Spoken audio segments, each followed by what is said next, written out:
Buenas tardes a todas y a todos. Le damos una muy cordial bienvenida a la presentación de este magnífico libro, Desafíos en los Centros Históricos, Terciarización, Espacio Público y Gestión Urbana, que es un libro coordinado por la doctora Alma Pineda, profesora investigadora de la Universidad de Guanajuato, la doctora Susana Pérez Medina, investigadora del CINVESTAB, Instituto Politécnico Nacional Mérida, y el doctor Marco Tulio Peraza, profesor de la Facultad de Arquitectura de la Universidad Autónoma de Yucatán, con un prólogo muy especial de la doctora Teresita Rendón Huerta Barrera, y es un libro publicado en coedición por la Universidad Autónoma de Yucatán, la Universidad de Guanajuato, el CINVESTAB Mérida y la red CONACYT de Centros Históricos de Ciudades Mexicanas. Tengo el gusto de que nos acompañen hoy los coordinadores y la autora del prólogo, la doctora Teresita Rendón, a quien le voy a ceder seguidamente la palabra. Para nosotros es un honor que la doctora Rendón nos acompañe en esta presentación, porque es la rectora del Campus Guanajuato, de la Universidad de Guanajuato, y también una querida y reconocida colega por sus aportaciones en este campo de conocimientos. La doctora Rendón es jurista, constituyente, es una referencia obligada en la elaboración de teoría e investigación sobre derecho municipal, administrativo y constitucional, tanto en México como en Iberoamérica. Es doctora en Derecho por la Universidad Nacional Autónoma de México, maestra en Derecho por la Universidad Iberoamericana México. Realizó sus estudios de licenciatura en la Universidad de Guanajuato y en esta misma institución ha sido profesora y ha cursado ella misma especialidades en legislación urbanística y administración pública estatal y municipal. La doctora Rendón ha recibido numerosos reconocimientos nacionales e internacionales y, como dije ya al hacer su presentación, para nosotros es un gran honor que nos acompañe ella en esta presentación. Entonces le voy a pasar la palabra a la doctora Rendón. Muchas gracias, Teresita. Muchísimas gracias por esta generosa presentación. Quiero saludar al doctor Javier Delgado, por supuesto, a mi queridísima y admirada amiga, la doctora Sicardi, a la doctora Norma Mejía, al doctor Luis Carrillo, así como a las doctoras Alma Pineda, Susana Pérez y al doctor Marco Tulio Peraza. Quiero también enviar un respetuoso y cordial saludo a quienes nos siguen por internet esta tarde. En la humanidad hay una lucha continua por la existencia. Somos mortales, pero deseamos ser eternos. Y el libro es nuestro éxito en esta dura batalla. El libro permite afirmar nuestra existencia en la medida en que no solo es presente, sino que por su naturaleza es para siempre. El libro es una gama fluida que compendia saberes, que resume anhelos y sintetiza experiencias vividas. Podemos utilizarlo para conocer, para manifestar, para comunicarnos, pero solo podemos comprender su verdadero papel cuando los vemos como elementos de ciencia y de cultura.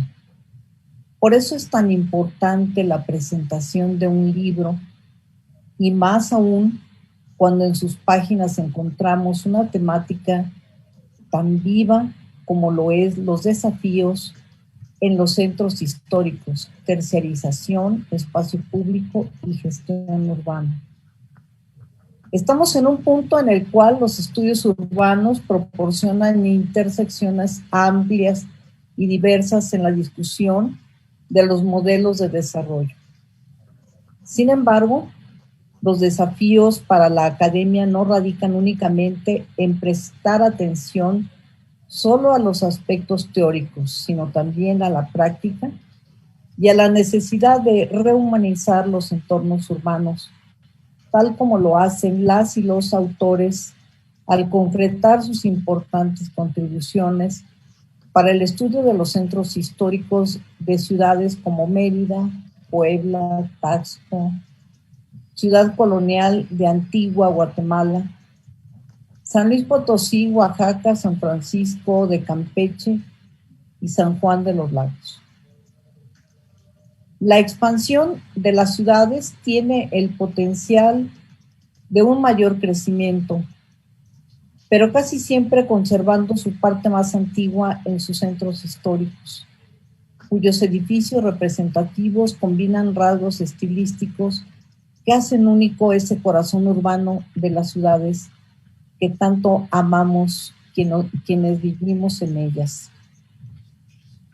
De toda esa temática nos da cuenta la magnífica obra prologada por la eminente urbanista Alicia Sicardi,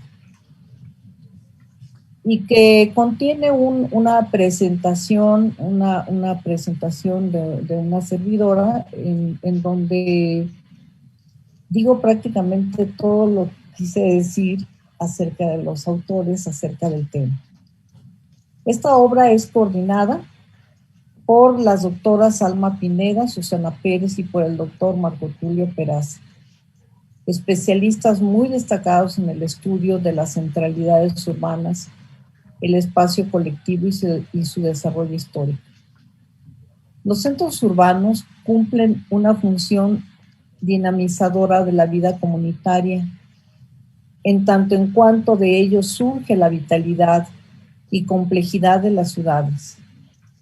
Su organización colectiva y su entorno construido, que hoy claman por rescatar su papel integrador, tomando como base que son los espacios más intensos de la ciudad, porque en ellos se realiza el encuentro y la convivencia. La obra constituye un legado teórico, práctico e ideológico de 21 autores académicos de primera línea para analizar los principios subyacentes de los centros históricos, sus impactos en las ciudades futuras y también sus posibles riesgos. Entre ellos basta mencionar el tema de la gentrificación, que es tratado muy ampliamente y con una gran autoridad académica. Un amplio reconocimiento a tan meritorio trabajo contenido en estas páginas. Estudios como este no solo aclaran el presente, sino también ayudan a iluminar el futuro. Recomendamos ampliamente su lectura, que servirá tanto a especialistas como a estudiantes y estudiosos de estos temas. Muchas felicidades y muchos éxitos. Muchísimas gracias, doctora Rendón, por estas palabras. Y inmediatamente le voy a pasar la palabra al doctor Javier Delgado Campos. Me da muchísimo gusto que el doctor Delgado nos acompañe en esta presentación. Como saben, es el director del Programa Universitario de Estudios sobre la Ciudad de la Universidad Nacional Autónoma de México, un gran estudioso de estas temáticas y tiene un gran reconocimiento, coordina el Seminario de Centros Históricos de la Ciudad de México, bueno, y es autor de numerosos artículos sobre esta temática, pero hoy, bueno, Javier va a ser uno de los comentaristas. El doctor Delgado es licenciado en Arquitectura por la Universidad Nacional Autónoma de México y también maestro en Investigación y Docencia en el área de Urbanismo y doctor en Urbanismo por nuestra universidad.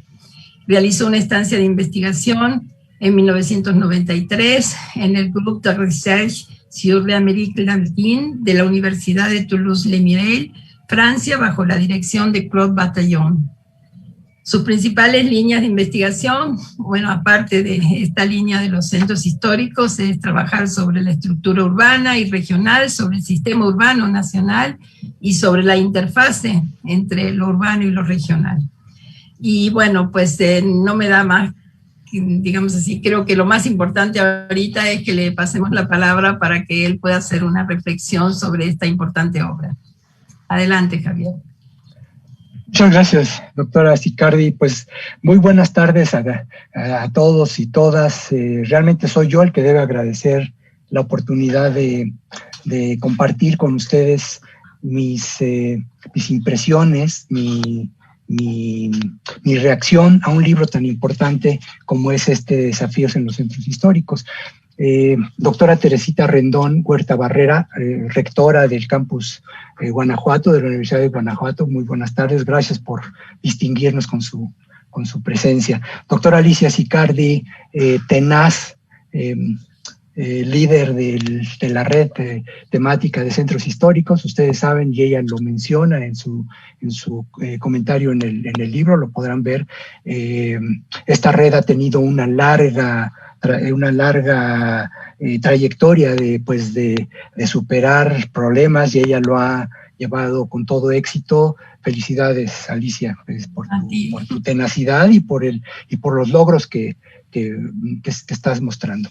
También le agradezco a la doctora Susana Pérez Medina, a la doctora Alma Pineda, co-coordinadoras, junto con el doctor Marco Tulio Peraza, también los tres grandes amigos y estudiosos, como mencionó la doctora Rendón, de este tema. Felicidades por la coordinación del libro.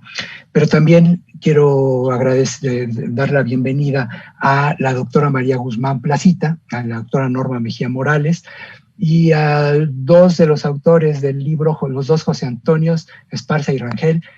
Muchas gracias por su presencia en esta sesión, y pues también agradecer a los asistentes del ciberespacio quienes nos están acompañando en esta ocasión. No los vemos, pero sabemos que están ahí, sabemos de su interés por este tema, y por supuesto a nombre del panel y de los autores de este libro, pues les agradecemos su presencia virtual, ¿verdad? Porque ahora ya es la época de la virtualidad.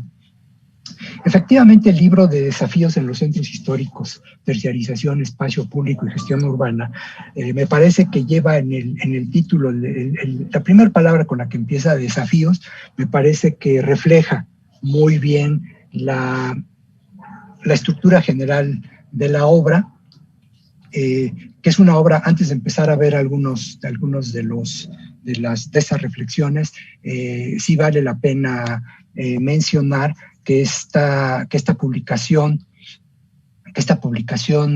reúne, como dijo la doctora Rendón, a 21 investigadores de varias universidades, no solamente de una sola, lo cual pues es un mérito adicional. Todos sabemos las dificultades para articular a los estudiosos en distintos centros de investigación, y los coordinadores lo han hecho con gran éxito. La edición también hay que agradecerlo, la edición gracias al apoyo de la Dirección de Apoyo a la Investigación y el Posgrado de la Universidad de Guanajuato. Y bueno, ya mencioné la red temática de centros históricos, apoyada la red en sus inicios por el CONACYT, después de un tiempo particularmente difícil para mantener las actividades. Es sostenido actualmente por la tenacidad de su comité directivo, como ya lo mencioné, bajo el liderazgo de la doctora Alicia Sicardi, pero también de las entidades a las que ellos pertenecen, con una generosidad, déjenme decirles, y ya con esto entro en materia, con la generosidad que solo la academia, en un sentido amplio, concede a estas labores que muchas veces pasan sin el reconocimiento que merecen. Y eso es algo que yo quisiera, una primera reflexión antes de entrar ya en materia. Yo me preguntaría, contemplando todos estos esfuerzos intelectuales y materiales y de compromisos, ¿hay algo más amplio que esa pasión, ese compromiso por mantener vivo el conocimiento? Porque a fin de cuentas, pues un libro es lo que hace, transmite el conocimiento a través de generaciones. Bueno, ya sin más trámite, voy a empezar ahora sí entrar en materia. Yo creo que el libro efectivamente, doctora Teresita, es una aportación valiosa al conocimiento, porque en estos tiempos de mercantilización de todas las cosas, mercantilización del espacio público, se menciona dentro de varios capítulos del libro, algo que parece difícil, pero sí se hace, ¿no? Esta mercantilización es uno de los mayores desafíos que nos enfrentamos ahora con tal predominio de estos enfoques que dicta la ganancia y no necesariamente el valor de la investigación. Entonces, este libro lo que nos trae en su contenido son aportaciones interesantes, empezando desde la carga conceptual de esta tarea que asumen, como ya lo dije, expresada en el subtítulo Desafíos, en los diferentes capítulos, pero también creo yo que podemos decir una visión de avanzada en los diferentes capítulos. ¿Por qué de avanzada? Porque la verdad es que no es un tema nuevo. Los centros históricos creo que es un tema que se viene tratando desde hace muchos años, pero lo que sí es nuevo, y por eso los invitamos a quienes nos están escuchando, los invitamos a que se acerquen, que se asomen a este libro. Lo que es nuevo son las aproximaciones que los distintos autores nos están entregando en sus distintos capítulos. Yo he, vamos a decir, ordenado en 3 grandes áreas lo que yo creo que estos aportes están presentes en estos capítulos, no porque sean los únicos, pero me parecía que es los que merecen una mención particular. Al primero le llamo conceptos que desafían al intelecto, que desafían al conocimiento, vamos a decir, tradicional, ¿no? O convencional, que pues no se preocupa porque pues ya es un tema que tiene aceptación. En este caso no, son conceptos que tiene el libro y que desafían precisamente esa anomia de un tema, como lo dije ya en su aproximación. El otro gran conjunto es el de los conceptos que persisten. Van a decir, estoy siendo contradictorio con lo primero que estoy diciendo, pero no. Persisten, pero sin agotarse. Y ahí viene toda la relectura que hacen nuestros colegas que colaboran en este libro, en releer, en reinterpretar, vamos a decir, relanzar estos temas que aún son persistentes porque aún no los logramos resolver. Podemos decir, bueno, sí, el centro histórico, ya sabemos todo eso. Pues sí, pero no hemos resuelto una cantidad de problemas. Y en el libro podemos encontrar prácticamente en todos los capítulos, vamos a encontrar estos problemas que no hemos podido resolver. Uso el plural para no solamente descargar vamos a decir, en las autoridades, por ejemplo, que es pues las principales responsables. Bueno, pues si eres responsable, pues resuelve esto.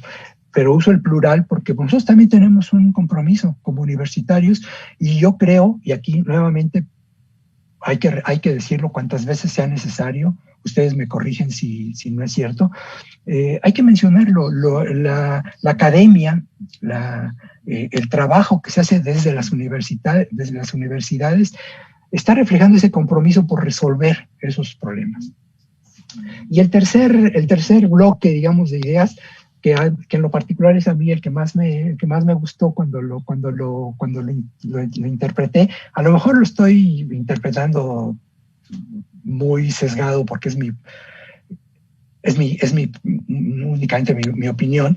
Son los conceptos, fíjense, que evocan otras realidades. Entonces, ya les dije, bueno, el centro histórico existe, es algo que conocemos, porque el centro histórico tal vez sea uno de los espacios de la ciudad, pues yo diría cercanos al origen de la ciudad. Tal vez no hay otro espacio en la ciudad que tengas. Pero bueno, evocan otras realidades, porque como lo veremos en algunos de los ejemplos que les voy a proponer aquí para soportar esta idea, el espacio no solamente es un espacio construido, no solamente son calles, no solamente son el sembrado de semáforos o los edificios tengan valor histórico, no es solamente eso.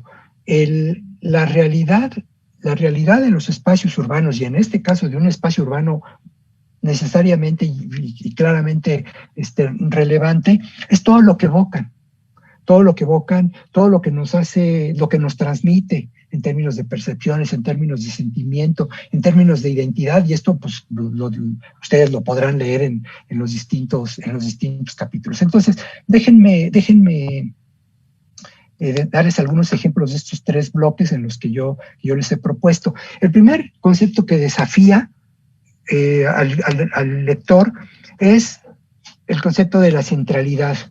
No hablar solamente del centro histórico, sino de la centralidad, porque esto implica, ya lo que, como les comentaba, no implica solamente un área, una plaza con una catedral, por muy bonita y por muy importante que sea la plaza y por muy importante que sea la catedral, sino porque esa ubicación geográfica, vamos a decirla, que no tiene mayor discusión. Los centros históricos están en una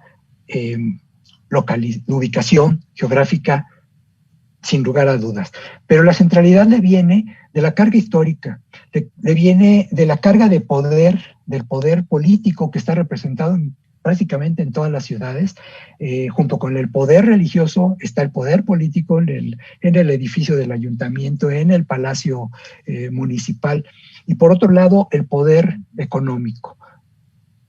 Puede ser que haya otros más, les pido una disculpa por si no leí suficientemente a fondo los capítulos. Y esta centralidad se explica, por ejemplo, bueno, se encuentra, por ejemplo, en algunas de las aproximaciones. Tomo solamente una y les pido disculpas porque no es justo que deje de pasar todas las aportaciones. En lo que Susana Pérez Medina, por ejemplo, le llama un espacio, la centralidad es un concepto que de alguna manera cobija el tema de la alteridad y la tolerancia. En el centro histórico no solamente es una identidad, sino que están los otros en el mismo tiempo y en el mismo espacio. Y tolerancia, pues porque tenemos que aceptar pues que todos esos, vamos a llamarle usuarios, pero no únicamente usuarios, todos esos ciudadanos, porque que vivimos o que trabajamos o que transitamos por el centro histórico, pues estamos conviviendo en el mismo espacio y requerimos un nivel de tolerancia, pues no solamente platicado, sino real. Y eso aquí me salgo de mi guión. En el caso del caso de Oaxaca, la represión que hubo al movimiento magisterial de desalojar esa presencia del otro, de una alteridad que no es cómoda para el poder político, y pues bueno, lo excluyen, vamos a decir, lo sacan de esa centralidad. Y por eso, bueno, Susana, la doctora Pérez Medina nos dice, yo por esa característica de centralidad puedo hablar de una hipercentralidad, que evidentemente está ahí, pero también nos habla de otro concepto que ha sido poco atendido, el de centralidad desde la periferia. Yo creo que esa es una mirada que vale la pena discutir, porque podemos decir, oiga, ¿cómo me puede decir que en la periferia hay centralidad si están en la periferia? Pues sí, fíjense que sí. ¿Por qué? Sobre todo en la fase de una ciudad que está en expansión y que crece o se expande a costa de recursos naturales, de recursos con valor ambiental, incluso en zonas que pues, son inhabitables. Pero entonces, ¿cómo es que podemos encontrar centralidades en esos lugares? Bueno, pues así son. Yo los invito a que vean a que lean con mucha mayor atención que yo el tema de estas centralidades de la periferia. Pero también Héctor Castillo, por ejemplo, nos habla que esos centros de esa centralidad también es un espacio adoptivo y de migrantes. Seguramente ustedes habrán visto los resultados. En el caso de la Ciudad de México, no conozco otros casos, discúlpenme. En el último censo tenemos ya la constatación de que existen barrios de migrantes del interior del país, no solamente de Oaxaca, que son los más reconocidos, sino de otras partes del país. Entonces uno puede decir, bueno, cómo es que un centro, cómo es que un espacio que condensa esos tres poderes, el poder político, el poder religioso y el poder económico, resulta que tienen ahí una alteridad, porque además no es nada despectivo, de los indígenas viviendo ahí. Y en el caso nuestro, pues discúlpeme, pero no es una habitabilidad que, digamos así, lo más digna posible para ciudadanos que también son mexicanos. El otro tema que yo creo que desafían y que también está en varios de los capítulos es el de modernidad. Muchas veces, con frecuencia decimos, bueno, existe el centro histórico, pero ante la presión. ¿Qué presión? Pues de la turistificación, y eso está mucho en los capítulos, la turistificación o en la imposibilidad de sacar todas esas manifestaciones del poder político, sacarlas del centro, pues se hacen siempre en nombre de la modernidad. Este caso en particular es un desafío, porque así lo dice el libro, que lanza María Inés de la Torre cuando ella propone, hay que interpretar los contrastes entre edificios notables, que siempre son los que salen en los folletos del turismo para atraer turistas, entre edificios notables y modestos, dice ella, modestos. Bueno, pues sí, bueno, vamos a dejarlo como ella lo plantea, son modestos. ¿Por qué? Pues porque tal vez no tienen tanto valor arquitectónico, que yo creo que sí. Algunas de las intervenciones de arquitectos, sobre todo comprometidos con una realidad social, que no solamente acepta que las grandes edificaciones monumentales son valiosas.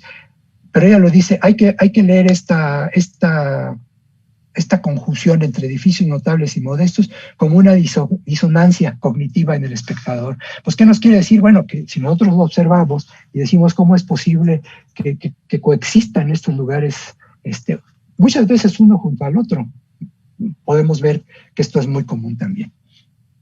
Otro concepto que a mí me gustó mucho pues también podemos decir que es una disonancia cognitiva. Gracias, María Inés. Creo que no estás con nosotros aquí, pero si nos estás viendo.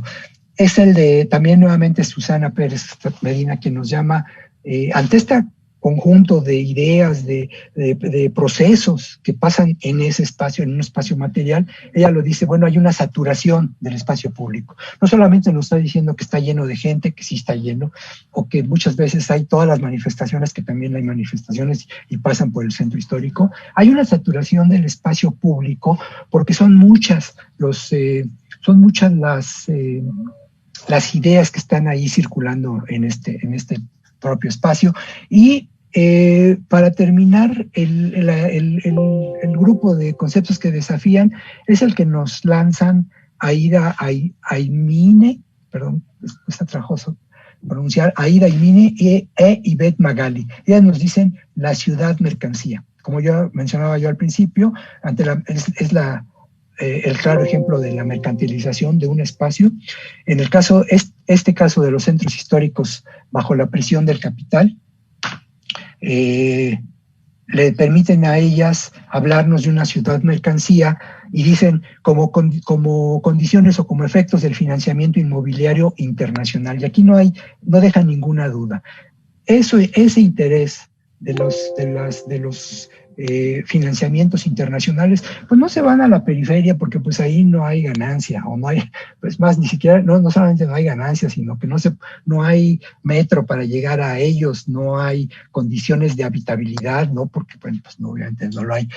Que nos venden, dicen ellas, nos venden el centro histórico como un bien comercializable. Entonces, yo creo que vale la pena tener, sí, el centro histórico tiene una importancia patrimonial clarísima, tiene una importancia para la identidad de las ciudades en las que son tienen particular notabilidad, pero también se están convirtiendo en una zona de se vende el mejor postor, ¿no? Entonces eso tenemos que tener las antenas bien paradas para por lo menos estar preparados para cómo podemos enfrentar ese desafío nuevamente. En cuanto a los conceptos que persisten sin agotarse, el segundo bloque de ideas, están varios de ellos. Espacio público, ¿no? que creo que desde hace algunos años esa noción quedaba muy fuera de las preocupaciones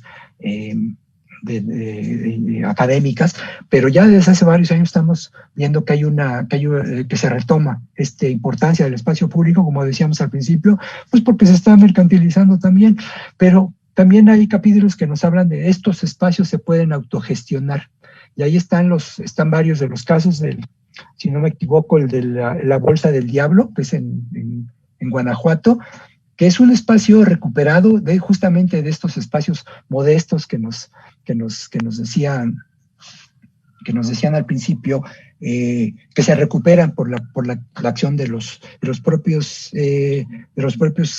habitantes, que toman estos espacios degradados o erosionados por estas relaciones sociales asimétricas. Es evidente, si nosotros vamos a una vecindad de las del centro histórico o estas zonas, vamos a decir, de actividades no deseadas, ¿no?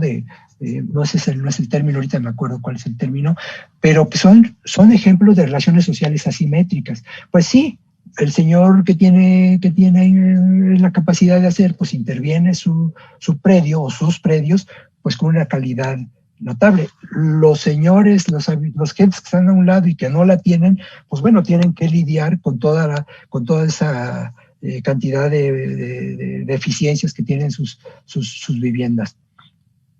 Y para contrastar el tema del centro histórico como un bien comercializable, las mismas Aida e Ivette nos dicen, bueno, pero es que también la cultura urbana, y aquí, bueno, yo no me extendería mucho porque creo que además ya me extendí demasiado, la cultura urbana como un bien común.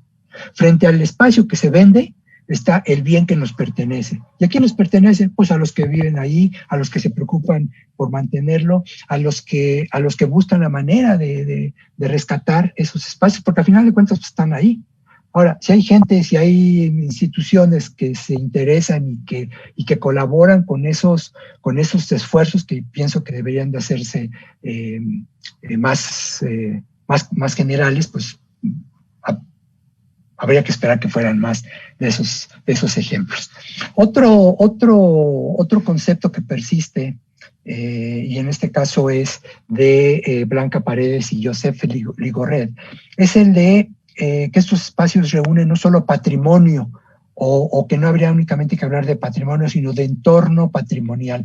Entonces aquí ya nos empezamos a acercar estas nuevas aproximaciones que decíamos al principio.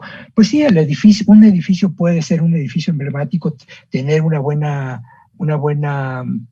herencia de calidad arquitectónica, pero no es solamente el edificio. Si no tomamos en cuenta el entorno, y ahí al decir el entorno, pues ya empezamos a meter la tiendita de la esquina, ya empezamos a meter a la gente que va y trabaja ahí, que vive en la periferia, ¿no, Susana? Que vive en la periferia.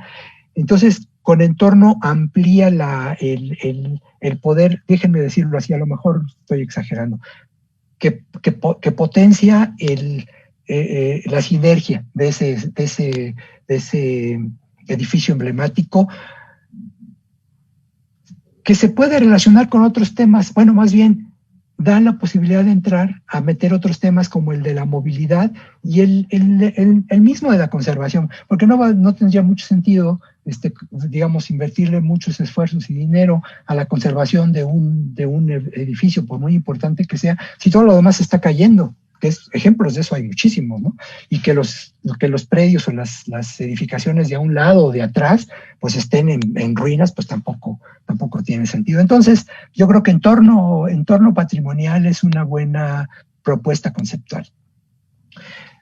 Hay otros conceptos que persisten y que yo creo que vale la pena traer, y si no me equivoco, aquí Marco Tulio empezó el tema con la arborización, que todos sabemos que el tema de los insuficientes espacios verdes en las ciudades, bueno, pues en los centros históricos, que yo sepa, ese problema es todavía mucho más agudo,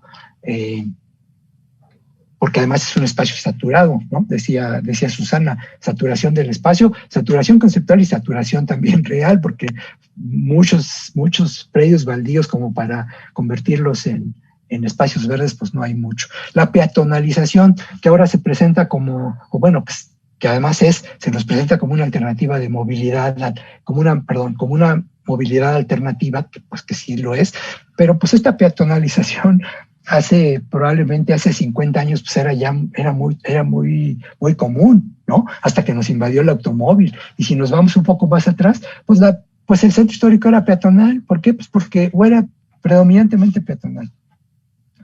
Junto con estos dos conceptos que persisten, podemos sí aquí incluir la turistificación, la gentrificación, que yo tengo mis dudas acerca de la utilización de ese término, pero ahorita no es el objeto de este intercambio de ideas. Y el del comercio tradicional. Aquí otra vez sí, yo me encontré un concepto que pues sí, ahí lo tenemos. El comercio tradicional es cómo no traer a la memoria, como decían los mayores, esa memoria que traen los recuerdos de una lejanía temporal, porque realmente lejanos no están de nosotros, ¿no? En el caso de la Merced, y nuevamente pido disculpas por ser el caso que más conozco, pues la Merced es un mercado que tiene 500 años ahí está, y a pesar de los esfuerzos modernizadores, porque los ha habido, pues ahí sigue, y se ha quemado, y ha tenido espacios, no, perdónenme, pero no me viene la palabra a la mente, y ahí están, persisten, esos espacios persisten. Por último, ese concepto que persiste sin agotarse, pues es lo que en la psicología urbana, definitivamente en la sociología urbana, ¿no? Y hay una buena tradición, las ansiadas identidades y de la apropiación social. Estos dos conceptos nos hablan de un proceso que no solo, de una transformación, de un proceso que transforma espacios y que no son necesariamente tecnológicos. En esta época tenemos una adoración de la tecnología, como si solamente la tecnología fuera la que transforma los espacios. Estos ejemplos que vienen aquí en el libro se presentan muchas de las transformaciones que llevan a cabo las personas, y sin grandes intervenciones tecnológicas. Bueno, ese es otro de los conceptos muy atractivos que ustedes encontrarán en el libro, y efectivamente los invitamos a que lo adquieran y a que se lo apropien, porque de eso se trata, de que se apropien ustedes de estas provocaciones, vamos a decirle así. No sé si me lo acepten los autores, si no les gusta, les pido disculpas, es mi visión. Estos conceptos están buscan provocar al espectador, pues de sacarlo de esa indiferencia, de que, sí, pues ahí está la plaza, pues voy a comprar, no sé qué, un cuaderno o algo. El tercer bloque, que yo les comenté, conceptos que evocan otras realidades. El primero que me encuentro de Mabel Illescas, en donde nos habla de la fragilidad de los discursos. Pues sí, habrá muchos discursos, sobre todo los políticos, y esto creo que básicamente son los políticos, que nos hablan con esa pomposidad de estos espacios, pero a final de cuentas son muy frágiles. ¿Por qué? Pues porque todos lo estamos viendo ahí a un lado de esa monumentalidad y al lado, un lado de esa fastuosidad, pues hay ejemplos que ya los mencionamos muchos, que están hablando de que esa monumentalidad, más bien ese discurso, es muy frágil. Mauricio Velasco nos habla que no solamente es un territorio que está delimitado, y esto lo hemos dicho, lo vemos muchos ejemplos con la delimitación del centro histórico, nos dicen los urbanistas, y que luego adquieren mucho los políticos. Es una línea, es un polígono que va por la calle tal y tal y tal. Bueno, pues no es tan fácil poner esa línea, ¿no? Porque atrás hay un centro histórico imaginario, que pues si nosotros pasamos por ahí, pues no vamos a notar esa línea. Entonces ese concepto de imaginario nos lleva a otra evocación del espacio, que bueno, y ahí sí cada espectador o cada persona bueno, eso es importante que lo mencione, no sé si ya lo mencioné. Los usuarios, bueno, no, más bien los ciudadanos, no, sí, ya lo dije, los usuarios del centro histórico son la gente que vive ahí, aunque sean pocos, pero gente que vive ahí, la gente que trabaja en los centros históricos y que se desplaza de otros lados, y la gente que simplemente va a turistear, que pasa por ahí. Pues todos ellos son personas que hay que tomar en cuenta. Y ya ahí la acotación de una línea que de aquí no paso y que de aquí para allá es el buffer de la zona de amortiguamiento, pues sí, pero sí es útil. Sí es útil si se aplicara. Yo de repente soy medio escéptico, pero no me hagan mucho caso. Sé que hay casos en los que sí se llevan a cabo y que vale la pena tener esas delimitaciones. Pero lo que Mauricio nos quiere decir aquí es que una cosa es la materialidad construida, ¿sí? ¿Dónde están los edificios? ¿Dónde están las calles? ¿Dónde están todo eso? Y las aspiraciones o la identidad a la que aspiran. Fíjense, y aquí viene otra idea muy bonita, de quienes viven la ciudad. Así nos propone Alma Pineda. Que es muy difícil, es muy diferente. Vivir la ciudad no quiere decir vivir en la ciudad ni para la ciudad. Es sin el artículo definido, vivir la ciudad. Porque entonces es vivir la ciudad, es experimentarla. Yo creo que nos dice Alma, no solamente vivir en la ciudad, sino hay que experimentarla, hay que vivirla.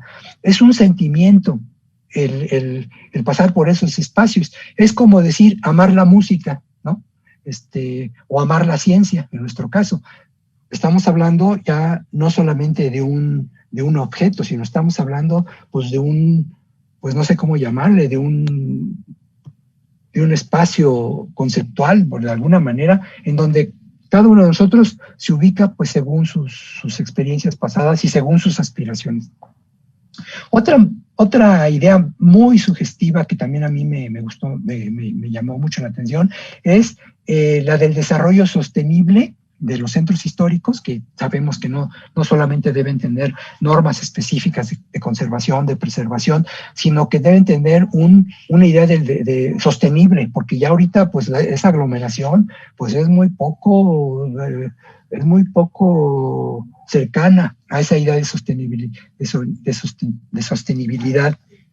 que se proponen muchos de los planes formales de planificación, sino que es algo que se transita, dice Mónica Cejudo. Es decir, no solo basta plantearlo, prometerlo, o programarlo, sino transitar hacia ese desarrollo sostenible. Los ejemplos son muy claros. Miren, manejo de basura, manejo del ruido, la contaminación lumínica. Probablemente los centros históricos sean las zonas de la ciudad en donde más iluminación en la noche hay. Ustedes ya conocen el tema de la contaminación lumínica, o el tema de la contaminación sonora, ¿no? El ruido en estos lugares es impresionante. Y entonces lo que dice Mónica, bueno, pues sí, todo eso es desarrollo sostenible, pero no lo vamos a cambiar de la noche a la mañana, ni con una propuesta, ni con un programa. Tenemos que ver cómo lo hacemos para llegar allá. ¿Y quién llega allá? Pues llega los que viven ahí, los que trabajan y los que vamos a visitar, pero pues también los quienes gestionan esos espacios. Otra idea de vocación es el tema de la conectividad, que se ha vuelto también muy, muy común. Yo creo que ya le voy a terminar, porque si no ya abusé de su paciencia. El término de la ¿Cómo? Sí, digo que sí, por favor, puedes ir concluyendo. Ya, vamos concluyendo. Intervenciones, ¿no? Ay, perdón. Entonces, el tema de la conectividad, del potencial comunitario, o el presentar a los niños como actores importantes de la transformación del uso de los espacios, forma parte de este bloque de los conceptos que evocan otras realidades. Entonces, yo los invito a que lo vean desde una perspectiva de interdisciplina, que además eso, como lo dice la doctora Sicardi en la presentación, es lo que ha permitido todos estos cruces de las miradas académicas. Vean también los mapas, porque hay unos mapas muy bonitos. Las imágenes que presenta el libro son también muy interesantes, de edificios emblemáticos, pero también de edificios, de zonas y edificios que evocan estas nuevas realidades. Pues yo les agradezco que me hayan tenido esta paciencia, y aquí yo lo dejaría. Felicidades a los autores. No, muchísimas gracias, doctor Delgado, por esta sistematización de conceptos, categorías, ideas de todos los artículos. Es muy valiosa todas las reflexiones que nos ha ofrecido.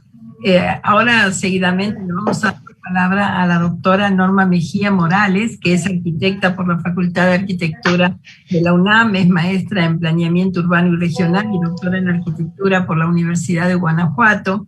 Es profesora investigadora de tiempo completo en el Departamento de Arquitectura de la División de Arquitectura, Arte y Diseño en la misma Universidad de Guanajuato. Es investigadora nacional del Sistema Nacional de Investigadores y también tiene reconocimiento del perfil PRODEP, y actualmente es la coordinadora del programa interinstitucional del doctorado de Arquitectura por la Universidad de Guanajuato. Quiero decir que este fue la instancia, el ámbito en el cual se realizó este libro, encabezado por la doctora Alma Pineda, y agradecemos muchísimo a la Universidad de Guanajuato por haber impulsado, ¿no es cierto?, la realización de este libro, que es producto de un seminario que se realizó en la ciudad de Mérida. Adelante, entonces, Norma. Muchas gracias y buenas tardes. Quisiera iniciar señalando que para los que estamos en el ámbito de la investigación, siempre la presentación de un libro es sinónimo de una celebración. Ya se terminó un proceso de investigación y estamos cerrando la fase de divulgación. Entonces, yo les quiero agradecer a la doctora Alicia Sicardi, coordinadora de la Red de Centros Históricos de las Ciudades Mexicanas, al doctor Javier Delgado, director del PUEC, a la doctora Teresita Rendón, que nos permitan estar en su fiesta y que me permitan compartir con ustedes lo que me dejó la lectura de este texto que hoy me honro en narrar mis experiencias al leerlo. Quisiera iniciar por algo de numeralias. Un gran esfuerzo que significó para los coordinadores del libro sintetizar en 16 capítulos, con la colaboración de 21 autores, 13 artículos de autores individuales y 4 en coautoría, y en 343 páginas, sintetizar los desafíos de los centros históricos es un gran compromiso. Compromiso que me parece que lo resuelven y lo enfrentan con decoro y con honores. La diversidad de casos de estudio que nos presenta el libro nos da un panorama de lo que sucede no solo en ciudades establecidas por la UNESCO como Patrimonio de la Humanidad, sino también nos da cuenta de 2 o 3 casos de estudio en donde su singularidad resalta y nos da pautas para seguir reflexionando sobre los centros históricos. También nos permite darnos un panorama qué sucede con los centros históricos del centro del país y de la zona poniente y del sur de nuestro país, y el caso de Antigua Guatemala nos da también una pauta que puede pasar en Centroamérica con estos centros históricos. Entonces, esta diversidad de casos de estudio nos permite darnos cuenta de la magnitud del patrimonio que se concentra en los centros históricos. También nos permite identificar la diversidad de problemáticas que en ellos se presentan y también las coincidencias. Y al ver cómo se resuelven uno y otro algunas problemáticas que se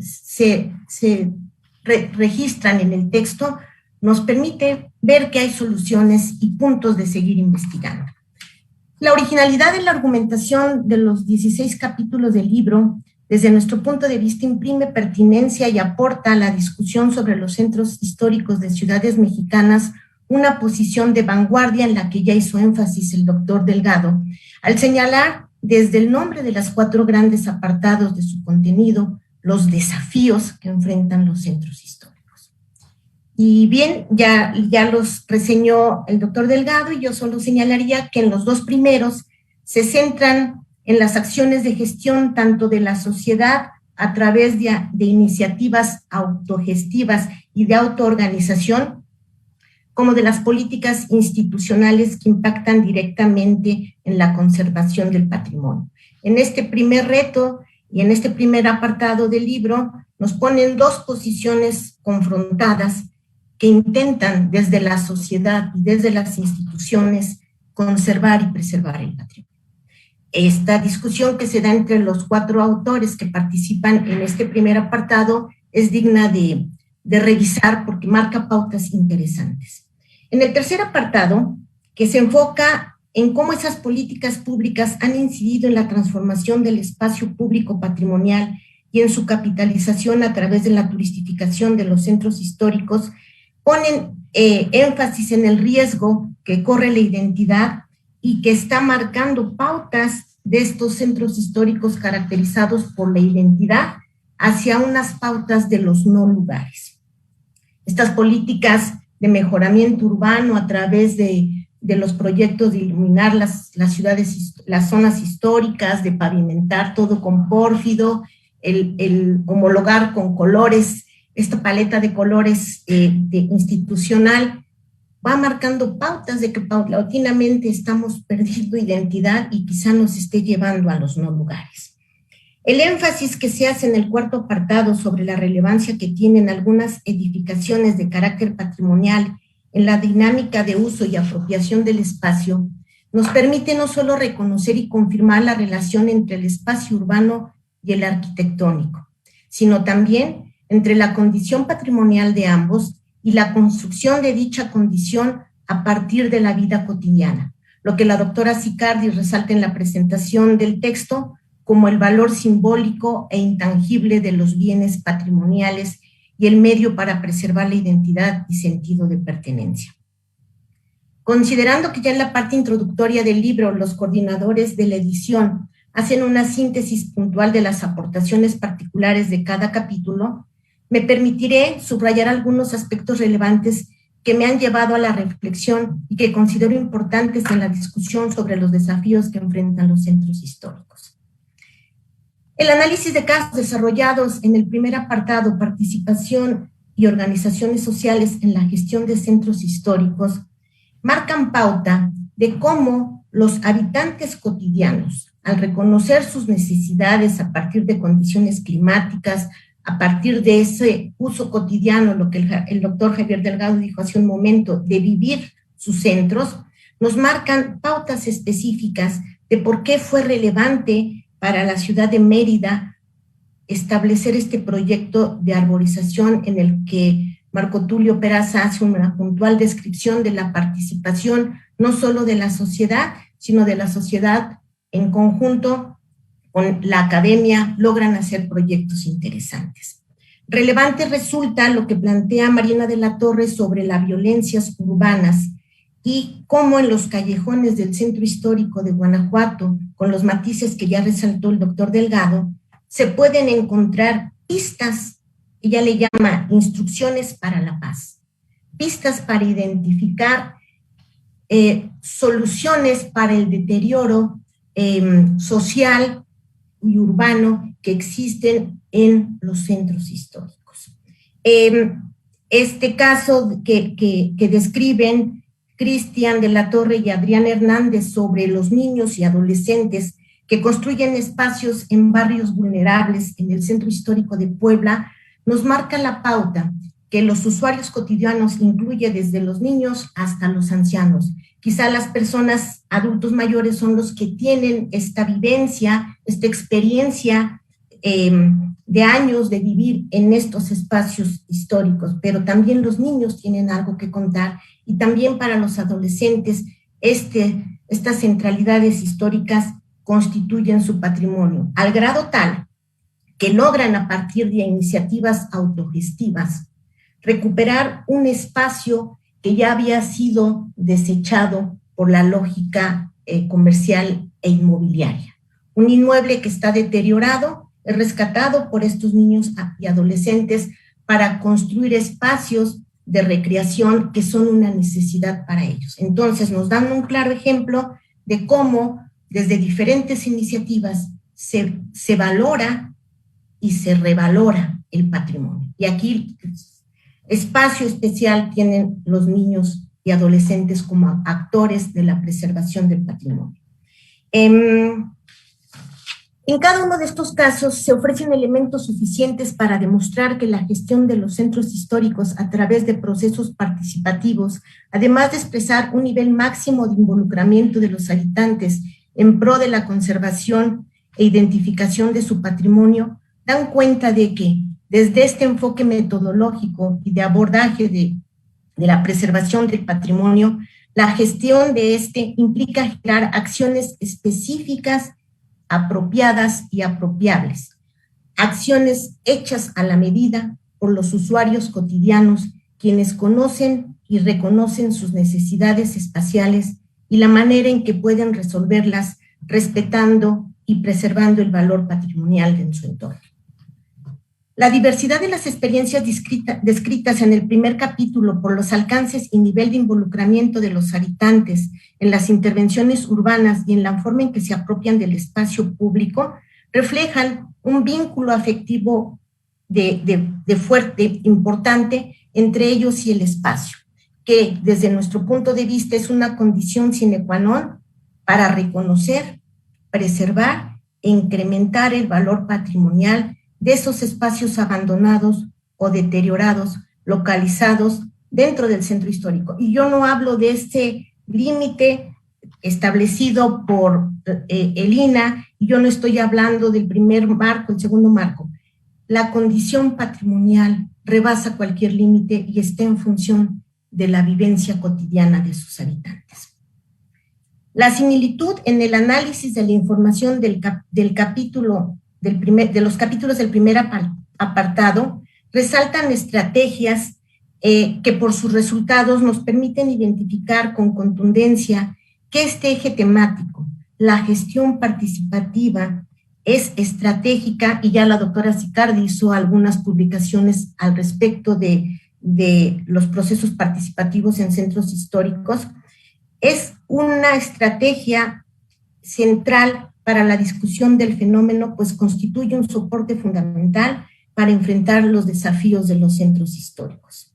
En contraste, el marco de referencia de gestión del patrimonio desarrollados en el primer apartado respecto al segundo, en el que se analizan las políticas públicas de conservación y de intervención en los centros históricos por parte de las instituciones. En este segundo apartado, tanto Víctor Manuel Delgado como Eugenio Mercado, al centrarse en la normatividad e instrumentos institucionales implementados en las ciudades de San Luis Potosí y Morelia, a través de acciones de vinculación de las distintas instancias de gobierno a nivel estatal y municipal y con el sector académico, enfatizan la forma institucional de abordar la conservación del patrimonio, mientras que Mabel Yescas, al enfocarse en los fenómenos políticos y sus manifestaciones espaciales a través de la ocupación del espacio, con plantones magistrales, y Héctor Castillo, al analizar el caso de la Merced en la Ciudad de México, ponen desde mi perspectiva al centro de la discusión la ocupación política y comercial de los espacios públicos de las centralidades históricas, que por su impacto negativo en la imagen, en la pobreza, en la inseguridad y el deterioro, se han identificado en algunos momentos de la discusión y conocimiento de los centros históricos en dos posiciones encontradas, quienes hasta cierto punto descalifican esas formas políticas y comerciales de apropiación, y otros quienes desde una perspectiva reivindicativa, con quien nos identificamos, la reconocen como parte de las dinámicas socioespaciales que imprimen la condición patrimonial al espacio público. Esto es, en este segundo apartado, se reconocen que esta apropiación política y comercial es parte de la dinámica social en el espacio público del centro histórico y que es parte de nuestro patrimonio. Y es un ejemplo magistral, la Merced en la Ciudad de México. Son justo estas contradicciones presentes en los centros históricos que hoy se describen y reconocen como parte de sus dinámicas sociales y de la condición patrimonial, lo que imprime gran relevancia al contenido del segundo apartado del texto, pues, lejos de negar o ignorar tales dinámicas, ofrecen elementos para reconocer su aportación a la construcción del patrimonio de los centros de las ciudades y ponen en el foco de la discusión el cuestionamiento de su coexistencia en el espacio, la existencia de un patrimonio vivo que constituye el soporte del desarrollo económico a través de la explotación turística, aspecto que se desarrolla en el tercer apartado. En esta tercera parte del texto, los 4 casos de estudio sobre las transformaciones del espacio público y turistificación en las zonas patrimoniales, ya los coordinadores del libro, en la introducción, enfatizan la trascendencia del espacio público patrimonial, señalándolo como el elemento de los centros históricos que expresan los mayores conflictos de intereses, mayor cantidad de usuarios, mayor valor simbólico, inmobiliario y económico. Por ende, es el espacio de mayor capitalización a través de la turistificación. Condición de origen, o no de origen, condición en la que se están desarrollando todas las políticas de intervención de los centros históricos. De esta manera, Susana Pérez y David Navarrete subrayan las desigualdades sociales y la gentrificación del espacio. Pese a que esta es una de las aristas de los centros históricos que más se ha estudiado, ambos autores en sus investigaciones identifican nuevos matices del fenómeno, tales como, yo resalto aquí la hipercentralidad comercial. El doctor Delgado ya enfatizó otros más que identificó la doctora Susana Pérez, pero esta hipercentralidad comercial y la atracción de habitantes e inversiones extranjeras en las intervenciones del patrimonio, que lejos de ofrecer pistas de solución, confirman la consolidación de la tendencia gentrificadora del espacio urbano patrimonial y las consecuentes desigualdades sociales, económicas y espaciales. Un tema que aún está sin resolver y que hay muchas aristas que seguir analizando, como el caso del deterioro espacial, en el que se centran Aida Casanova e Ivette García, hablando sobre el deterioro de la habitabilidad urbana y arquitectónica en los centros. Y el desplazamiento de los pobladores locales, planteado por Lucía Tello y Marisol Ordaz. Este tercer apartado del libro también evidencia el divorcio entre la sociedad que dio origen al patrimonio cultural y la autenticidad de su conservación y razón de ser, lo que nos lleva a una tarea de profunda reflexión para la que al momento no hay pistas de solución. Quizá la alternativa que nosotros identificamos sea la gestión participativa de los centros históricos desarrollada en el primer apartado del libro y los resultados del trabajo participativo en el Centro Histórico de Campeche, descritos por Mónica Cejudo. En el último apartado, las edificaciones de las centralidades históricas y los nuevos usos y funciones, los casos expuestos por los autores demuestran la relación intrínseca entre los usos, las actividades y funciones con la construcción cotidiana de la condición patrimonial. Tanto Mauricio Velasco como Alma Pineda ofrecen a la discusión la relevancia de 2 actividades que históricamente han sido algunos de los muchos generadores fundamentales de esta condición patrimonial del espacio. Se refieren al comercio y a las actividades religiosas. Subrayo la contundencia de los argumentos teóricos y empíricos que se presentan en esta última parte de la publicación, porque además de reivindicar la permanencia y supremacía del comercio y las actividades religiosas en las zonas centros, nos llevan una vez más a cuestionar las políticas públicas en las que se desalientan estas actividades, sobre todo las comerciales. Y aquí me permito hacer énfasis en esto que he señalado, que en este texto se dan pautas de reconocer ese patrimonio vivo que escapa de repente a nuestros ojos porque es parte de nuestra cotidianidad. La descripción que hace el doctor Velasco del comercio en el espacio público de Guanajuato, solo los que vivimos sabemos esa lógica, esas reglas del juego que hay en los horarios para utilizar el espacio público, por los habitantes cotidianos, solo es este patrimonio vivo. Y bueno, la doctora Alma me dejó pasmada y permítanme citar aquí con lo contundente.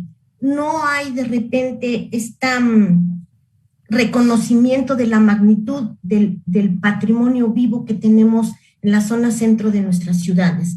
Ella, al citar a San Juan de los Lagos, dice que es de los sitios religiosos dentro de los sitios religiosos más visitados en el mundo, está en el 4º lugar.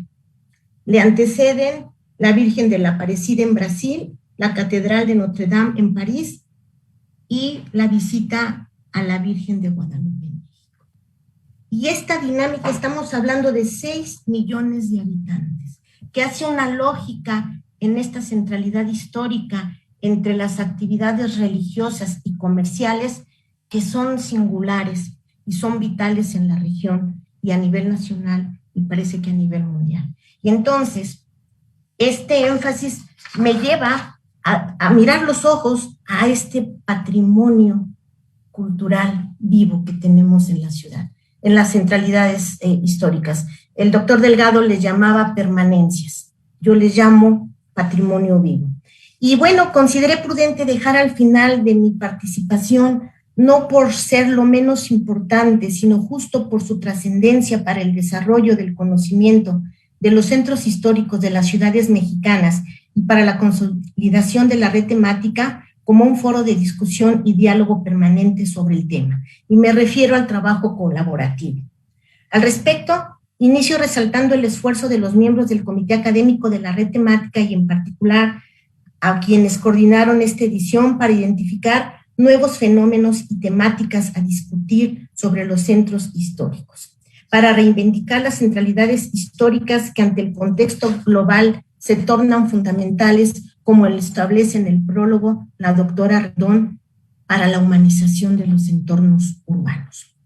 El trabajo colaborativo que se ha sostenido durante 5 años propiciando y manteniendo espacios de diálogo entre instituciones y especialistas ha redundado, como lo precisa la doctora Sicardi, en constituir a la red temática como un referente obligado para los estudiosos de los centros históricos.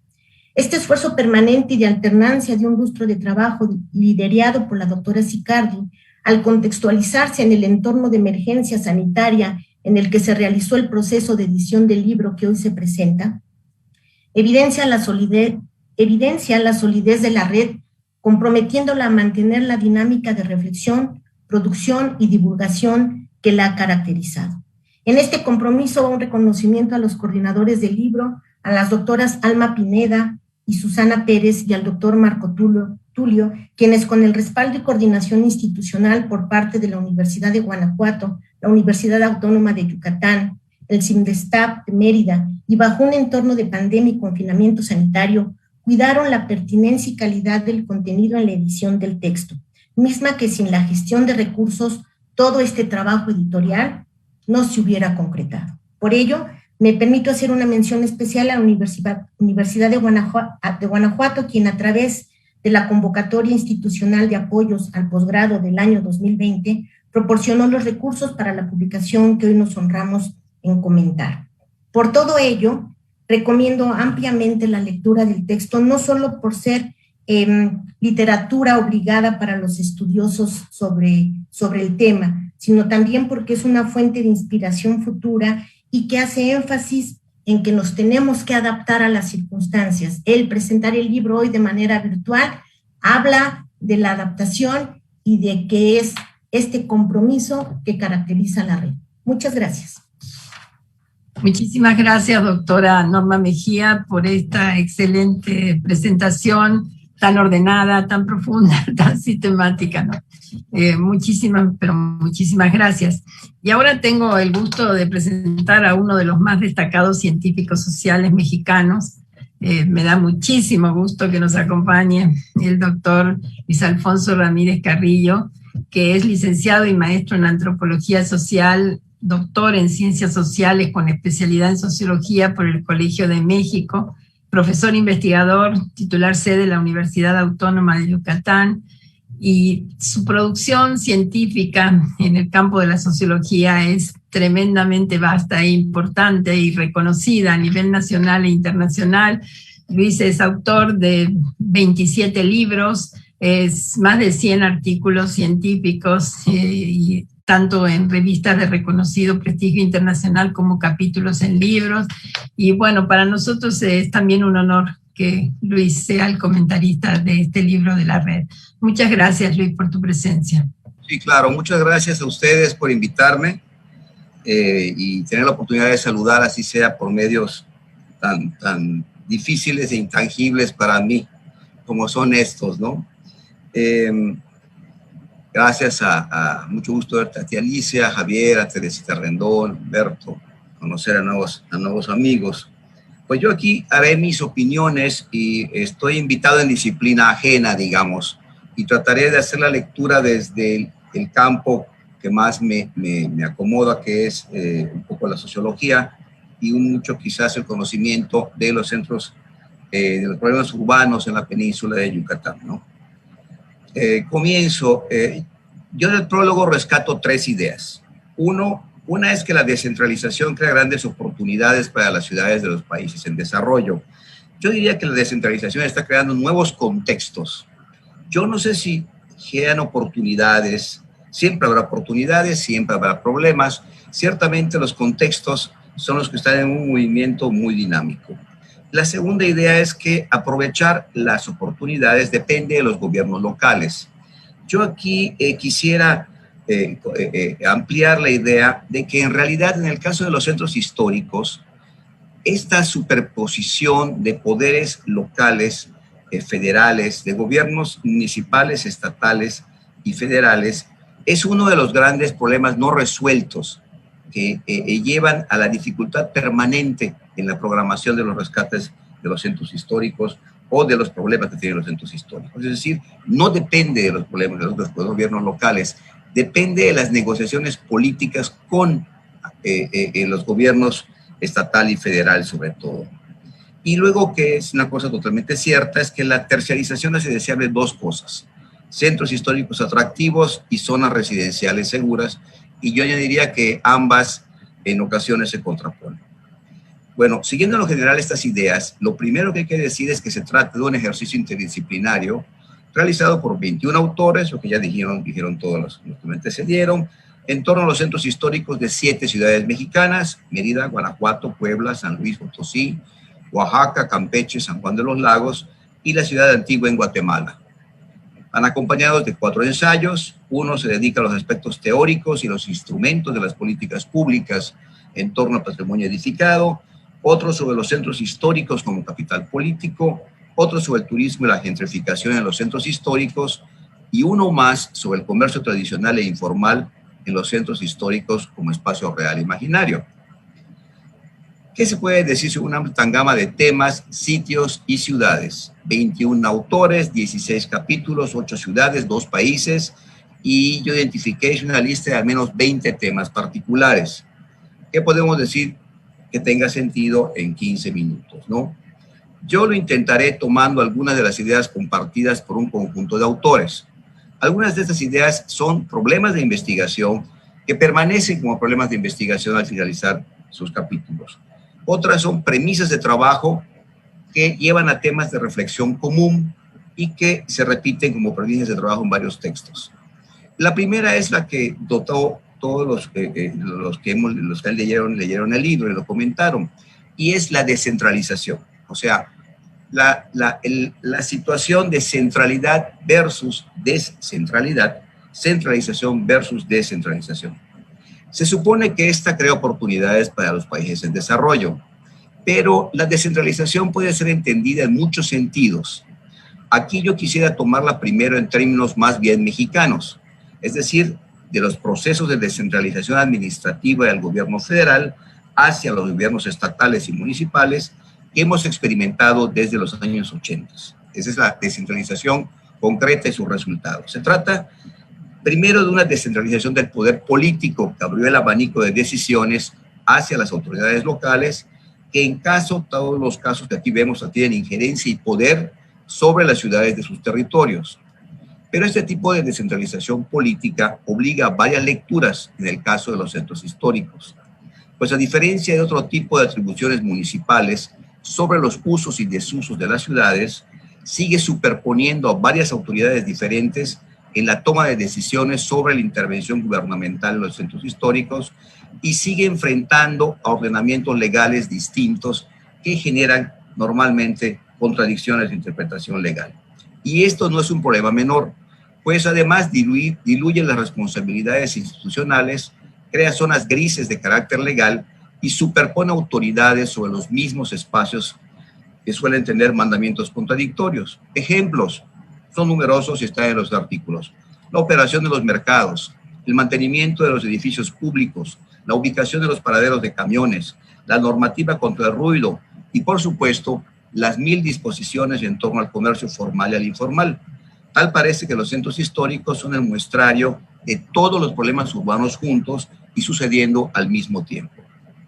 Esto significa que es muy difícil pensar en soluciones parciales a los centros históricos, como si lo puede hacer una administración, por ejemplo, con el problema del agua potable de una colonia en particular, el tránsito de una glorieta, la legalización de la tierra urbana en un nuevo asentamiento, la construcción de una avenida, etc. Lo que los ejemplos de las 8 ciudades analizadas nos muestran es que las soluciones a los problemas de los centros históricos o son integrales o simplemente no son soluciones, no son viables. Las soluciones o proyectos de mejora parciales suelen generar nuevos conflictos y nuevas oposiciones que incluso exacerban problemas y los dejan irresueltos, no resueltos. Por ejemplo, ¿cómo pensar en volver peatonales amplias o incluso pequeñas zonas de los centros si antes no se descentraliza en muchos casos, como el de Mérida, pero no es la única ciudad, no se descentraliza totalmente el transporte público de la ciudad que confluye hacia el centro? ¿Cómo pensar a su vez en descentralizar el transporte público si antes no se descentraliza el comercio formal con sus costosas instalaciones? O sea, hay un encadenamiento de condiciones que hacen que cualquier eslabón que uno tome en la cadena intente darle un análisis y una solución que resulte al final del camino imposible de aplicar. ¿Cómo pensar en presentar fachadas bonitas y casas antiguas, muy bien pintadas, permanentemente bien cuidadas, si antes no se mejoran los ingresos de los propietarios de toda la calle? ¿Cómo pensar en un desarrollo del centro que no sea la gentrificación que está haciendo transitar los predios hacia gente de mayores recursos o de extranjeros, cuando los vecinos históricos han abandonado ya los inmuebles por su edad o por incapacidad de mantenerlos y ya no volverán a ellos? Hay que admitir, esos que se fueron difícilmente volverán a habitar estas casas, ¿no? Los vecinos originales abandonaron el centro y lo siguen abandonando por la incomodidad del tránsito, por las oportunidades de créditos para viviendas nuevas, por el alto costo de mantener las casas viejas del centro, por la inseguridad, etc. Y no volverán a los centros históricos mientras estos problemas muy prácticos no se resuelvan. Y todos sabemos que no tienen visos de resolverse pronto. De tal manera que la gentrificación parece un proceso imposible de evitar si no tenemos un cambio profundo en las políticas urbanas de una manera integral. Un ejemplo son las consecuencias de la peatonización. Un amplio conjunto de calles peatonales invita más bien al comercio y a jubilados. Es decir, se peatoniza y se empieza a llenar de comerciantes y de jubilados. Pues es muy difícil pensar que una familia promedio, donde el papá y la mamá trabajan con 2 hijos que van a la escuela diario, pueden habitarlo y vivir con comodidad si tienen que caminar varias calles para tomar un camión, o si tienen un poco más de recursos, tener un coche que no pueden estacionar más que a 6, 5 u 8 calles de su casa. Así tenemos que la peatonización es un problema cuya solución acaba vinculada al comercio, al turismo y de nuevo a la gentrificación, más que al repoblamiento de los centros por sus habitantes originales. Un último aspecto vinculado a la tensión que se establece entre centralización y descentralización es el que se deriva de la transformación de las ciudades en su conjunto, que sabemos que es un fenómeno mundial y que ha llevado al tránsito de las ciudades concéntricas y centralizadas hacia ciudades policéntricas. Si durante la colonia predominó en las ciudades mexicanas un esquema policéntrico, donde las funciones se dividían en espacios fijos en torno a las ciudades, al igual que los distintos estamentos y clases sociales que no se mezclaban, más que en el mercado o en el trabajo concreto en las calles. En los siglos XIX y XX esto cambió y las ciudades estudiadas, las 8, se volcaron hacia un esquema concéntrico, ampliando la noción y el espacio del centro y haciendo confluir allí una gran cantidad de funciones urbanas y mayores contingentes de población que antes. Esto cambió desde mediados del siglo XX y en especial en el último medio siglo y los últimos 70 años, la distribución espacial de todas las ciudades estudiadas de las 8, si uno ve las historias que nos presentan de ellas, presenta ya una clara distribución policéntrica, ahora por razones y con dimensiones muy diferentes de las del pasado. Este nuevo policentrismo urbano, sin embargo, no elimina las funciones tradicionales del centro, en especial las comerciales y administrativas, sino que se ha sumado a ellas. En otras palabras, el policentrismo no solo no ha eliminado la centralidad de las ciudades estudiadas, sino que de hecho, en muchos aspectos, la ha aumentado y ha puesto una presión adicional sobre los centros históricos, generando nuevos problemas. Dos de ellos muy claros son el transporte urbano y la concentración de la actividad comercial, no solo en mercados y comercios abiertos al público, sino en especial en bodegas. Estamos, en consecuencia, donde yo te señalaría aquí esta primera contradicción.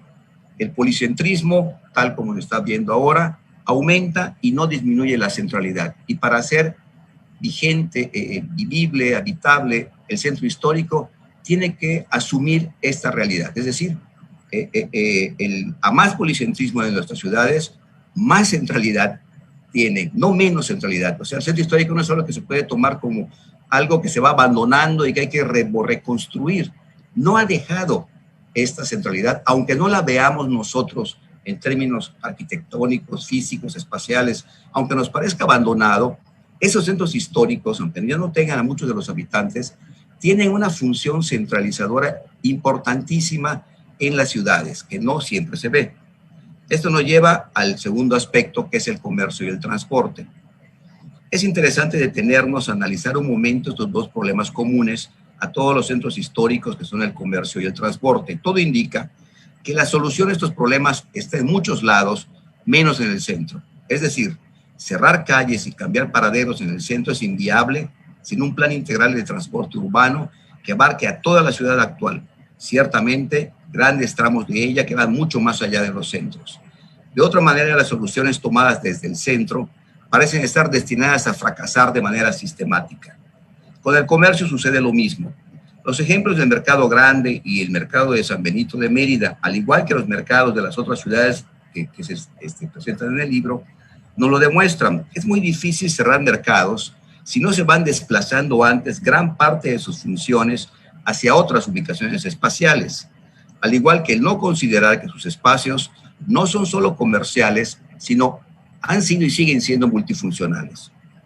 Son centros de esparcimiento, los mercados, de actividades ilícitas, de contactos comerciales y en especial de algo que no se ve en los puestos de mercado, ni se ve cuando uno recorre las calles de los centros de estas ciudades, que es la venta de mayoreo. Muchas veces las áreas de bodegas en torno a los mercados son superiores en superficie a las áreas de venta directa al público y el monto diario de las operaciones supera con mucho de la venta al menudeo, no solamente de los mercados, sino incluso a veces de los comercios formales instalados. El espacio de los centros históricos dedicado a bodegas y almacenaje es enorme, enorme, y rara vez se toma en cuenta cuando se habla de reubicar los mercados. Tratamos a los predios que no son habitados, que no tienen una puerta con un comercio abierto y que no son habitados, los tratamos como si fueran baldíos. En realidad difícilmente es así, y aunque un porcentaje lo son, gran parte de estos predios están generando valor, mercados e intereses particulares en torno a ellos. Son bodegas, y algo similar sucede con los comercios formales. Muchas de las tienditas que aparecen como simples y pequeñas bisuterías a la vista son en realidad, en su parte trasera, amplias bodegas de multitud de productos en el interior. Disminuir el tamaño de la actividad comercial en el centro, tomando en cuenta solo lo que se ve, tiene que tomar en cuenta su carácter multidimensional y rara vez se hace, de tal manera que tenemos centros históricos con gran cantidad de hectáreas dedicadas a bodegas y almacenajes de distinto tipo y rara vez cuando se entra a refuncionalizar, a hacer nuevos programas parciales de desarrollo, rara vez se piensa en modificar esta función. Es decir, hay un valor real que se está generando constantemente en este espacio centralizado que no ha dejado de generarse. No solamente la renta que se va acumulando del valor posible, sino los múltiples usos que ya no son, desde hace muchísimos años, necesariamente de vivienda, sino los múltiples usos, en este caso el más notorio es el de bodegas, ¿verdad? Y de almacenaje de todo tipo, pero también de estacionamientos, ¿no? Que se tiene que tomar en cuenta cuando se hace un plan de desarrollo de un centro histórico, o se piensa modificar, o se piensa peatonizar, tiene que considerarse que a lo mejor allá están sucediendo actividades comerciales que generan más valor que el que uno supone en el exterior, ¿no? Y hay intereses más fuertes detrás de mantener los centros históricos para que permanezcan intocados, y necesitamos convocar a las gentes que tienen esos intereses si queremos encontrar soluciones a los problemas del centro histórico. Y por último, y para terminar, y siendo muy breve, está el problema del tiempo. Hay un problema con el manejo del tiempo que yo no sé bien cómo explicar. Ustedes mejor que yo, estoy seguro, lo pueden hacer. Y es que la idea misma del centro histórico se maneja en pasado, de alguna forma, como algo que se formó en el pasado, que está ya dado, que es algo permanente, como algo que siempre ha estado allí. Y en realidad no hay nada más nuevo que un centro histórico.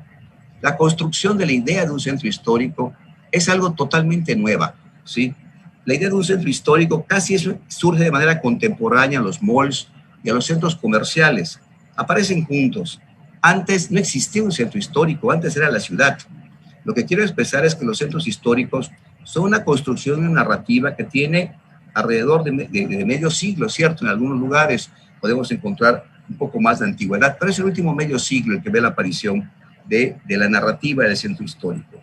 En los años 70 yo no caminaba por el centro histórico de Mérida, ni por el centro histórico de Campeche, ni de Oaxaca. Yo caminaba por la ciudad de Mérida, por la ciudad de Campeche y por la ciudad de Oaxaca. Y en esas calles siguen sucediendo las mismas cosas, o cosas muy parecidas a las que antes sucedían hace apenas 40, 50 años, ¿no? Sí, eso era Mérida, sí, aunque hubiera edificios de 300 años, eran totalmente funcionales, no había otros. Uno llevaba a su abuelita a la catedral, uno iba al ayuntamiento a pagar el predial, uno iba al correo, uno iba al mercado, ¿sí? Nadie esperaba que perdieran funcionalidad ni se vivieran solo para pararse frente a ellos y ser observados. El crecimiento urbano, por supuesto, hace aparecer otras ciudades dentro de la ciudad y en la periferia de la ciudad, y entre estas nuevas ciudades hay que encontrar el centro histórico. El centro histórico es una nueva ciudad, como tal hay que tratarla. Sin embargo, hubo siempre algo apresurado y poco planeado en el establecimiento y sobre todo la determinación legal de qué es un centro histórico y el obligado y aplaudido afán conservacionista, que era perentorio y hasta estuvo jurídicamente atrasado. No se le añadió todo el entramado de análisis, leyes y realidades de que se trataba entonces de espacios densamente habitados, de espacios profunda y emocionalmente vividos, y de que no por aparecer de pronto con la categoría de centros históricos, dejaban de ser la ciudad de siempre.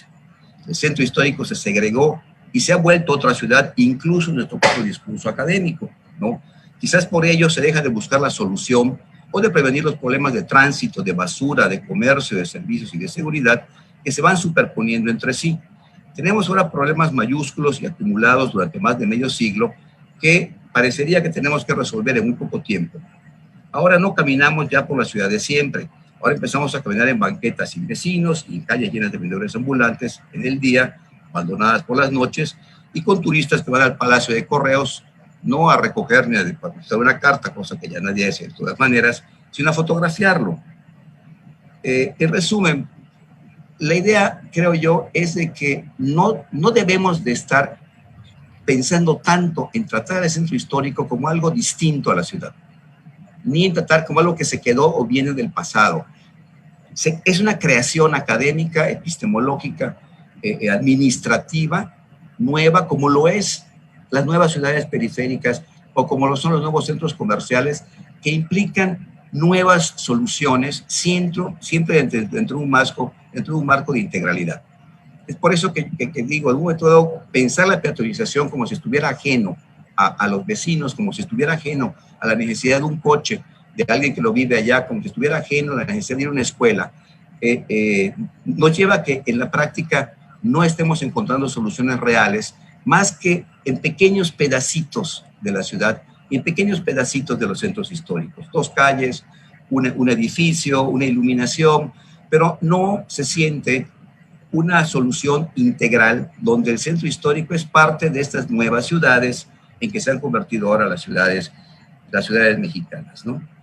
Y bueno, yo hasta ya dejo mi comentario, ¿verdad?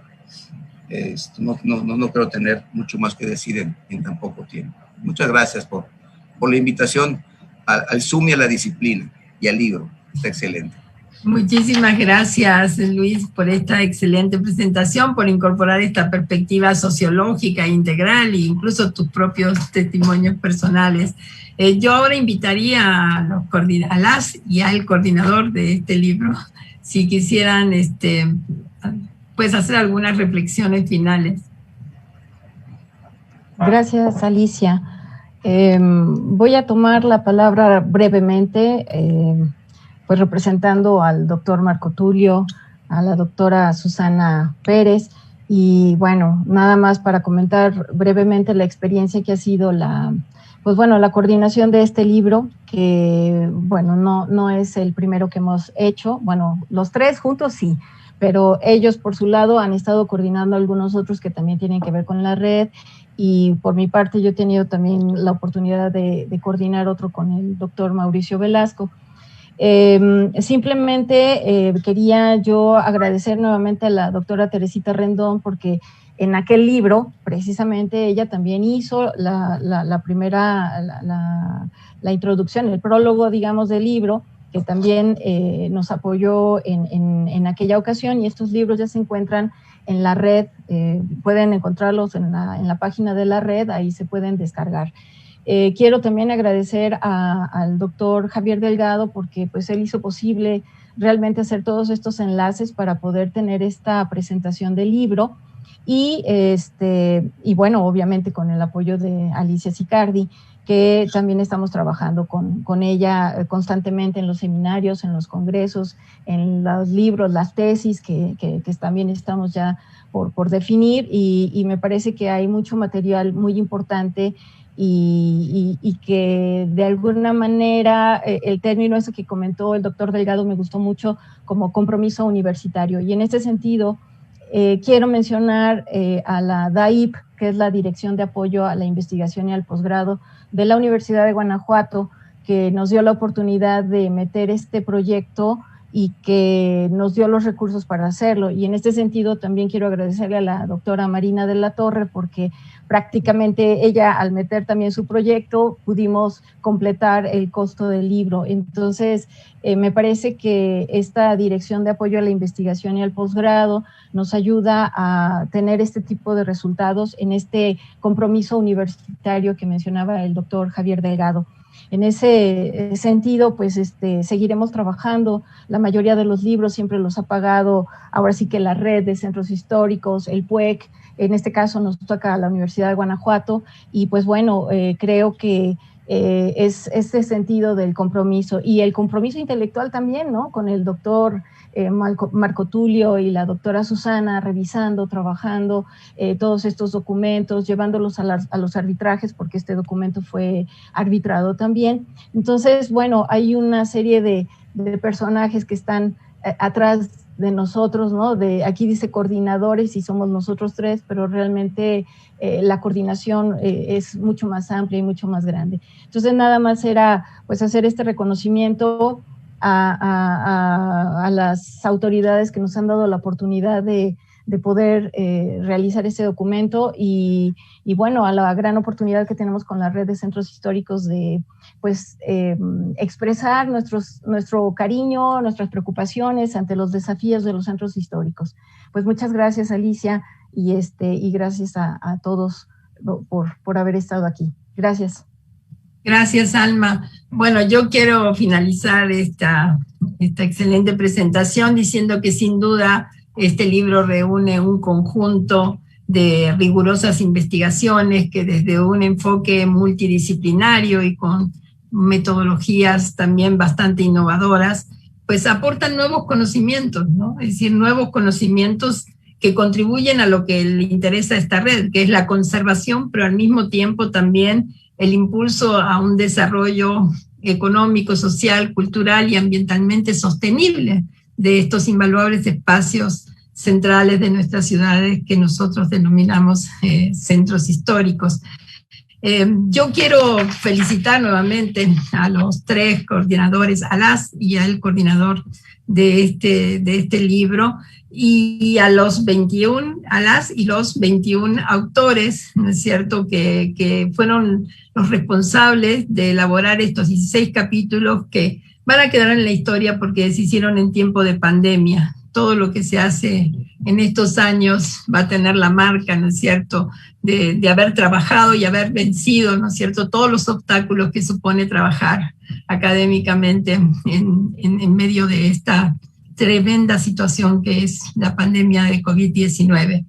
También quiero agradecer al PUEC que organizó esta presentación y como siempre, bueno, con su fantástico departamento de difusión, la divulgó con mucho entusiasmo y convocó a todos y a todas los que están hoy conectados y están siguiendo esta presentación, al Instituto de Investigaciones Sociales, porque es la sede institucional de la red temática CONACYT de Centros Históricos de Ciudades Mexicanas. Sin el apoyo del instituto tampoco hubiésemos podido dar continuidad a las tareas de la red. Y por supuesto, pues también tenemos que expresar de alguna manera el agradecimiento a una prestigiosa editorial como es Tirán Leblanche, ¿no es cierto?, que es la que ha coeditado este libro con nuestras universidades, con la Universidad de Guanajuato, con la Autónoma de Yucatán, con el CIMBESTAB y con nuestra red. Por supuesto que el libro está disponible, va a estar disponible en la página web de nuestra red y también de nuestras instituciones a las que pertenecemos nosotros, pero bueno, el que quiera adquirirlo es un libro muy bonito para tener en la biblioteca, sobre todo de los que creemos que estas son temáticas muy relevantes para las ciencias sociales y que bueno, pues nos encantaría que también ustedes lo tuvieran en sus bibliotecas, lo promovieran y también sea un material de lectura importante para la docencia. Creo que el trabajo que hacemos de publicaciones, de difusión de nuestras investigaciones, también persigue, por un lado, alimentar contextos actuales, las tareas docentes, y por otro lado también ofrecer nuevas ideas, investigaciones rigurosas, conocimientos sostenidos a través de metodologías innovadoras, para aquellos que toman las decisiones, ¿no? Y para aquellos que desde las organizaciones sociales y civiles han custodiado los centros históricos durante muchas décadas. Y hoy tenemos todavía centros históricos aún con las dificultades que sabemos que enfrentan, con los problemas de conservación tan tremenda, con la falta de inversión. Hoy los centros históricos no están siendo parte de la agenda gubernamental y nosotros desde estas publicaciones convocamos a eso, ¿no? A que haya una responsabilidad social y gubernamental sobre la conservación de estos centros históricos, poniéndolos en valor, refuncionalizándolos para que, como siempre hemos dicho en esta red, para conservar hay que transformar, y para transformar es necesaria la inversión pública, la planeación de los centros históricos y las acciones que se impulsen desde el gobierno con la participación de la ciudadanía, que ha sido la que los ha custodiado durante muchísimas décadas. Pues agradecemos a todas y a todos su presencia y próximamente tendremos otras presentaciones también de la red porque ya hay otros libros que están por salir editados por el PUEC sobre esta temática y nos va a dar mucho gusto también poder contar con su presencia. Muchas gracias a todas y a todos. Buenas tardes.